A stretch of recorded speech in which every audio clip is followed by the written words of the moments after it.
Kasi dahil nag-benches to the right, tataas nga yung left shoulder niya. Ganon. Okay? So, ibig sabihin, baka sa spine niya yung kailangan i-correct. Again, pag meron siyang pain, ha? Or complaint. Pag wala naman, huwag na i-correct. Okay, so that's your plumb line. Iliac crest, pieces level. Iliac crest kanina, okay na, no? Pieces, din natin yung pieces niya. Sumahong konti, ha?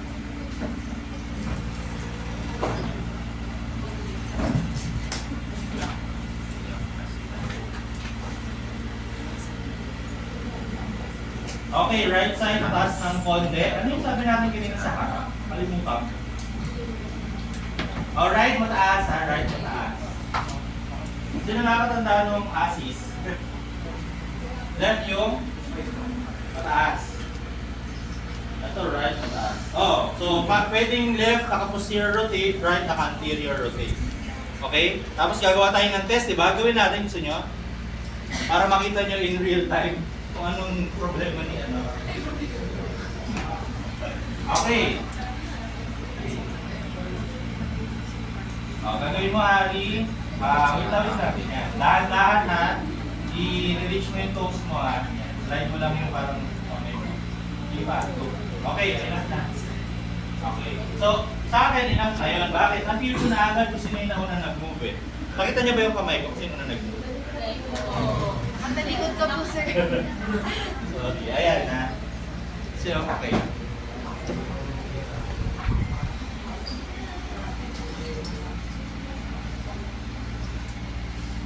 Kailangan i-diin ha, lalo na pag maraming soft tissues. Okay, sige, go. Nakita nyo? Okay, sige. Left side, tama? Okay, so yung left side ang may problem sa kanya. So sabi niya, nakataas kanina yung axis sa left, mas mababa rin dito. So left, posterior innominate ang issue niya. Okay, o sige nga, sinong type na natatandaan? Sa left, posterior innominate rotation. Sino kaya humigila pababa? Hamstrings or gluteus max, no? So hamstring gluteus lang yun, no? Or pwedeng abs din, no? Pero usually it's hamstring and gluteus max dito. Okay? So, alam mo na kung sino ang i-address mo sa management later. Okay? Or kung gusto mo i-stretch mo yan, or i-assess mo muna kung tight talaga. Okay?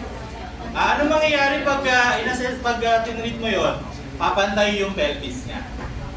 Okay, papantay, no?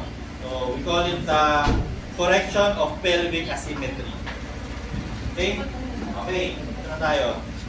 So, PCs, trochanter level, okay na, tibiofemoral. Ito, popliteal crease. May nakita sila na tama, nakita ko na rin. Okay, yung crease, popliteal crease, anong pwede mo makita sa posterior? Well, yung bantay, no, yung height. Tapos, makikita mo rin kung sino mas prominent o mas naka-push patalikod. Okay? Sige, relax lang. So, dito, mas obvious siya actually on lateral view, pero makikita nyo rin dyan. Sino yung mas naka-extend or hyper-extend na tuhod? Base na nakikita nyo dyan sa likod. Tsaka, yan, sige, i-support nyo ng lateral view. Okay din. Kita mo sino mas naka-hyperextend or mas nakaangat na popliteal fossa? Yung right, di ba? Yung right.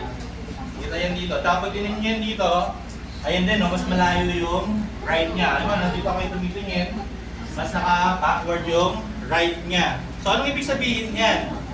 Yung right niya, mas naka-extend, it could be hyperextended, or yung left niya, naka-flex, it could be a contracted knee flexor. Okay? So, titingnan nyo ngayon sino yon, no? Again, sabi natin kanina, eto, nag-positive sa standing flexion test, no? Sabi natin tight yung hamstring. Hindi kaya naka-bend ito dahil yung hamstring hindi kila rin pataas? Possible, di ba? So, baka kailangan natin i-target yung hamstring na to. At ito yung normal niya. Pwede ganun yung assumption natin. Okay? So, ito, mas tight yung hamstring, kaya naka-flex yung knee. Ito, assume natin na normal siya, kaya mas naka-saktong ano lang. Ito yung sakto, ito yung naka-flex. Okay? Again, pwede nyo rin siyang i-interpret na ito normal, ito naka-hyperextend. Okay? Kaya tingnan nyo yan sa lateral view to support. Okay? Okay. Achilles tendon angle or deviation. Okay? Yan. Ito yung Achilles tendon niya, no? Yan. At the level of the ankle, ka-level ng mga malleoli nyo, tapos ito na yung deviation dito, no? Okay? Wala akong... Ito may marker. Para hindi lang po sa loob. Mabilis lang. Whiteboard marker. Ayan. Okay. So, kaya nag-lecture ito. Hindi nagpura. Okay, ito yung heel. Ito yung Achilles tendon. Yan. Ito yung level ng malleoli. Ayan. Minsan naka-angle yan. May angle siya na form na ganyan. Normally, it should be straight. Okay? Pero yung may mga nang-form na angle na ganyan, ito yung lateral side, ito yung medial, usually, it coincides with a flat foot. Okay? Flat foot. Ang tawag sa angle na yan ay fixed angle. No? F-I-C-K. Fixed angle. No? So, tingnan mo yung fixed angle kung tabingi or kung straight siya. No? Kung angulated, malamang flat-footed. No? Tapos i-support mo na finding ng flat foot. Yan. Tapos, too many toe sides. Sige, tayo ka. Ayan, tayo ka lang. Ano yung too many toes? O sige, ikaw, Nicole. Ilang toes ang nakikita mo sa lateral side? Dalawa, no? So, usually, normal na dalawa lang. Okay? So, 3 or more, too many toes na yon. Ano yung sabihin nun? Naka-out toe siya. O, kasi, between left and right, huwag mong mabagoy na, huwag mong mabagoy na. Between left and right, kasi medyo naging conscious na si Hati kanina pa siya. Tsaka medyo alam niya na yung naka-auto siya eh. Okay? So ngayon, between left and right, meron bang difference ng number of toes? Okay? Mas marami kayo nakikita toes sa right side, no? Dito sa right, 4 nakikita ko, sa left, 3. Pero parang both pa rin naka-slight out toe, no? Kinorek niya na yan. Kinorek niya yan. Okay? So, yun, no? Again, kasi nga, napapagod na siya. May isa pang view, no? Lateral view. Okay? Yung too many toes, tsaka yung nasa harap kanina na angle, degree of toe out, pareho lang yun, ha? Pareho lang. Okay? Kaya nga nakalagay dyan, majority can be observed in anterior view dahil frontal plane naman sila, no? Okay? Kailangan bang isulat ulit sa anterior at posterior? Hindi na, no? Kung ano yung nakita mo sa anterior, na makikita mo sa posterior, huwag mo nang ulitin. Huwag mo nang ulitin, ha? Yung hindi lang makikita sa anterior, like the scapula, the feces, no? Yun lang yung isulat mo. Okay? Okay, lateral view. Harap ka naman sa kanila. Okay? Lateral view, no? So, ano yung mga nandyan? Forward head, number 1. Okay? So, tingnan, exaggerate mo. Okay, so this is forward head, no? Ano yung sure ng forward head? Ano yung mga ginagamit na landmarks dyan? External auditory meatus and the acromion. Ano dapat? Dapat vertically aligned sila, ha? Hindi siya angulated, no? So, usually yung ginagawa dyan, you can use Kinovea actually with this.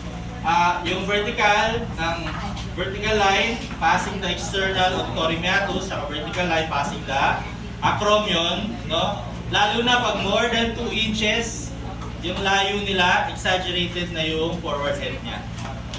Okay? Dapat pantay. More than 2 inches, ano na yun? Severe na yun. Okay?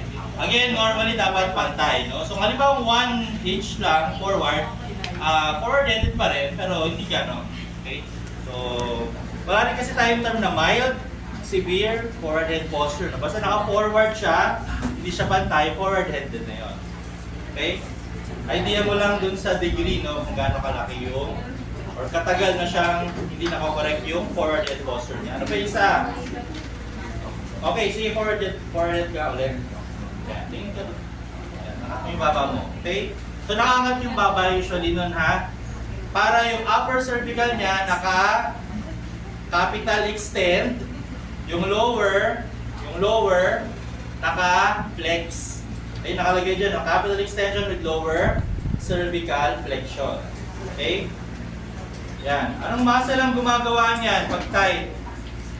Sinong tight pag may ganyan ka? May marker ba tayo na malinaw? I-explain ko na rito yung diretso na, yung upper cross syndrome. Kasi sa ating lower, di ba may upper? So ito na, i-diretso kasi view.